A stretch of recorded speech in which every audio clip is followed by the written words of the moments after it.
So today I'm going to be talking about 3 habits that made me a millionaire by 18 years old.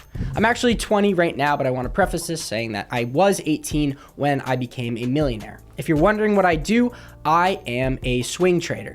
I trade in the stock market and I teach people how to trade. What I do is I actually share all of my trades inside the market live in real time. So if I'm buying a stock, I'm saying, hey, I'm buying this stock now, and there's 2 outcomes.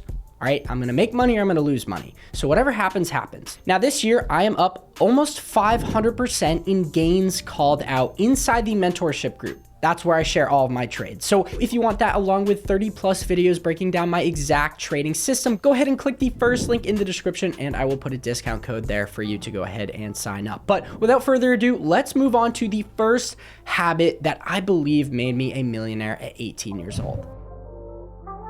And that habit is visualization. Now, I know this can be a broader topic, but what I used to do was visualize where I wanted to be. I'd visualize my lifestyle, what I wanted my life to look like. I'd do this every morning, and what you want to do is you want to create an atmosphere. I would frequently listen to the same song, and I'd create this vision, this atmosphere in my mind. I'd close my eyes, and I'd picture where I wanted to be in, say, a year, 2 years, 3 years, depending on the goals I set.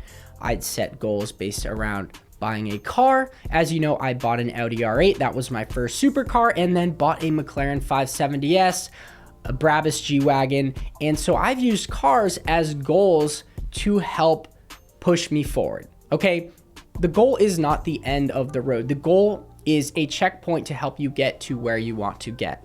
All right, now, if you visualize these goals, if you visualize driving that car, or if you visualize being in that dream house or that dream apartment, you want to feel like you're there. And what happens, I do believe that the more times you think about something, you say something, you write it down, you engrave it further and further deeper into your mind, it will happen. What I also used to do was write down my goals in a notebook. Now, this is very common, but I'd like to write the date at which I wrote the goal. Now, I'd set short-term goals, medium-term goals, and long-term goals. Now, depending on the goal, I'd write the goal, I'd write the date that I wrote down my goal, and whether it was in my short-term, medium-term, or long-term goal category, I would sign that goal with my signature. Now, by signing something, you're almost agreeing to yourself that you will make that goal happen. And I always say it's important to not set super unachievable goals, because what you do is you set yourself up to feel like you failed if you did not achieve that goal in a certain amount of time period. So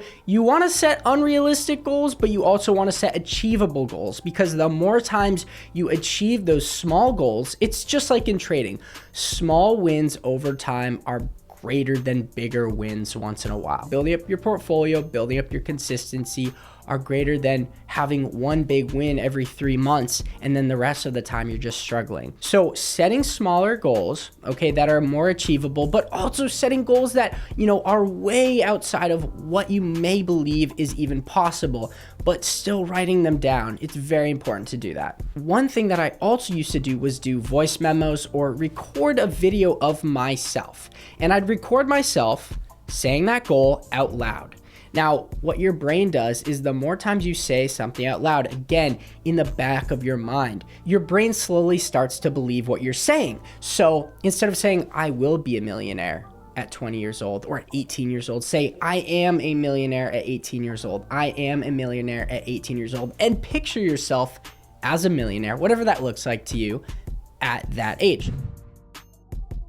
Now, moving on to the second habit that I believe made me a millionaire at 18 years old. Now, that is less distractions. Again, a broader category, but let me explain. There are so many distractions in this new age, okay? Between social media, including TikTok, Netflix, video games, and even social life, hanging out with your friends.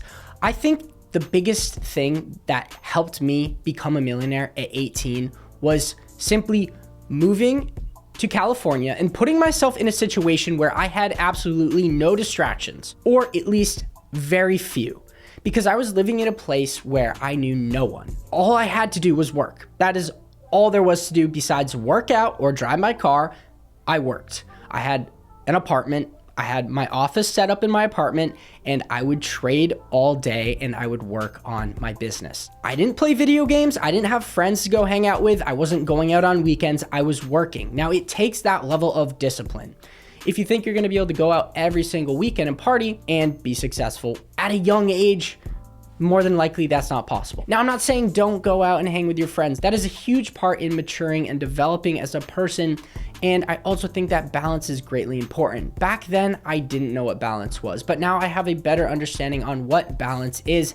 And constantly, it is a struggle to stay balanced in my life. For example, it is 6 o'clock. I've been here since 9 o'clock in the morning. I'm working 10 to 12 hours every day consistently. But at the end of the day, if you love what you do, it doesn't feel like work. But back to my point, less distractions. Turn off your phone notifications. Put your phone in airplane mode. Take off your Apple Watch. Why would you let someone distract you, interrupt your flow state? I've talked about flow state before, but when you get in a flow state, that is a point at which you are your most productive self, where you have little to no distractions and where you are super hyper focused and insanely productive. It is about optimizing your lifestyle to be in a constant flow state. That is when you're gonna make the most progress. 6 months in LA, I believe, got me 3 years ahead of where I would have been if I hadn't have done that. And finally, number 3, which is an abundance mindset. Now, what is an abundance mindset? Well, an abundance mindset is believing that money is not scarce. There's no scarcity behind money. Oh, I'm gonna run out of money.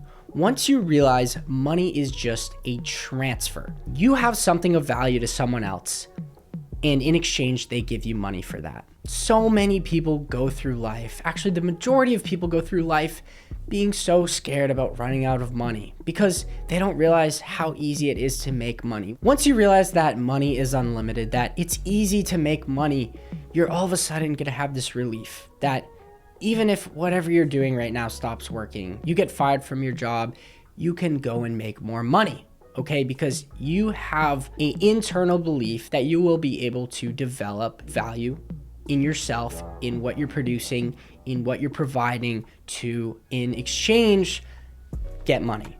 Realizing that there is an abundance of wealth out there is so important. And once you realize that, you will have an internal transformation within how you walk about life, how you conduct your business, and how you see the world run. I think the biggest internal shift for me was realizing that I could make money.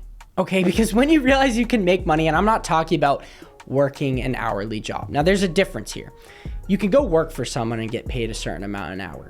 You don't want to do that. There's 2 main ways that you can make a suitable, when I say suitable, you can make more money than the average person. The average person lives very close to the poverty level. People don't have a lot of money. I read a statistic, and you've probably heard it before, but the average person, if they had a $500 part break on their car, could not afford to fix that. So if you want to live in a position where you are able to afford more than the majority of the population and you're able to enjoy life, you're either going to have a skill you possess that is a high value skill where you are paid a high amount hourly, weekly, monthly, a retainer, whatever it may be. But then you realize you're going to get capped there somewhere. Even if you're a doctor, you're gonna get capped making a certain amount. Yes, you can go to school for 8 years and be hundreds of thousands of dollars in debt, but still be capped at making $400,000, $500,000, even $800,000 a year because you can only work so many hours, and at a certain point, you're not gonna have any life, and there's only 24 hours in a day. But on the other hand, if you have value that you can provide to someone, okay? Whether that's selling someone a product, teaching someone how to do something, starting a company, a bakery, a coffee shop, you are able to then hire people to do that work for you. And that is called leverage. Now, leverage is, I think, the most powerful thing in the world. Because if you wanted to, you could be sitting in Hawaii on the beach, just relaxing. Well, this company that could be making you $1 million, $2 million, $3 million a month is running by itself because you've hired the right people to do those jobs for you. You've hired the people that are the best at what they do. Now, that is ultimately where you want to get if you really want to be financially free and successful. You want to build a self-sustainable company. I read that if you cannot shut off your phone and leave for a week and your company cannot remain fully operational, that your company is yet to be fully self-sustainable. You should be able to turn off your phone and not do a thing for a week. And if you come back and your company is falling apart, then you still got work to do. But if you're able to step aside and not do anything, then you know you're in a place where you now have this cash generator. You now realize that money's unlimited and you're just going to be able to continue reaping the rewards of that hard work. Now, that is obviously what most people want to do. They want to start a company and hire employees and not do anything. And while that is great, no, it's not realistic for everyone. Neither is having success trading in the stock market. These things are very difficult, and they're difficult because if they were easy, society would not run. We need people in society to do average things, to work average jobs. That's how the world works. But if you want to break outside of this bubble, outside of this system, try to implement these 3 habits I just spoke about in this video, and you'll get one step closer to becoming a millionaire at whatever age that goal is for you to become one.